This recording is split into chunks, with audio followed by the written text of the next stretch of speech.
Ito yung lugar na gagawin naming resorts. Sa kasalukuyan ay aking binibidyohan. Ito yung lugar. Bali, ito ay gagawin naming aalisin namin yung mga ibang halaman na yan. Dahil nang gagawin itong swimming pool at papadrawing ko pa ito sa maaari sa architect or engineer. Yun yung bahay na yan. Bali, malaki ang area na to. Nasa 6,079 square meter lahat. Hindi naman, pero lalagyan pa yan ng mga research house na inililibot ko lang kayo sa proposal namin na maging isa itong resorts na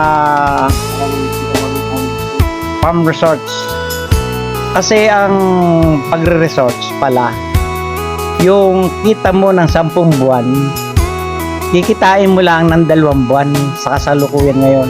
Kasi hindi naman lahat ng panahon o ng araw ay puro tag-ulan. Kaya ang gagawin namin, eto, kung makakaipon, dahan-dahan namin i-develop yung lugar na to. Dahil ito ay may sarili naman kaming tubig at tapos magpapagawa pa kami ng deep well. Ito ay dating palaisdaan at ito, tingnan nyo, yan yung paligid niya, dating pilatil na malaki. Tapos punlaan ko ng niyog kasi niyugan ko to, na hindi ko lang naisama sa video yung aking yan, tinan mo mga punla kong niyog. Hindi ko pa, pinapatubo ko pa lang yan sa kasalukuyan sa ngayon. Okay. Ito, may balik ko, ito yun ang post namin. Galing yung natural spring water. Ayan, yan pa yung mga pilapil, yan pa yung aking farm ng aking mga anak na may manukan. Ang kabila niyan ay bibihan at saka manukan. Dali kung tutuusin ang pilapil na ito, mga 5 hanggang 6. Pero pa yung akin sa taas na siguro nasa mga 8 yun, 8 pilapil na lalagyan namin lalagyan namin ng bahay-bahay o kaya resorts yan. Ito yung puno ng akasya na malaki. Ayan, papunta doon sa baba. Ayan, yan ang mga pilapil dati namin ng palaisdaan yan. Gagawin na namin resorts o swimming pool. Ayan, yan aking niyugan yan. Yung niyugan na yan. Maraming bunga yan at saka hindi ko na naasikaso.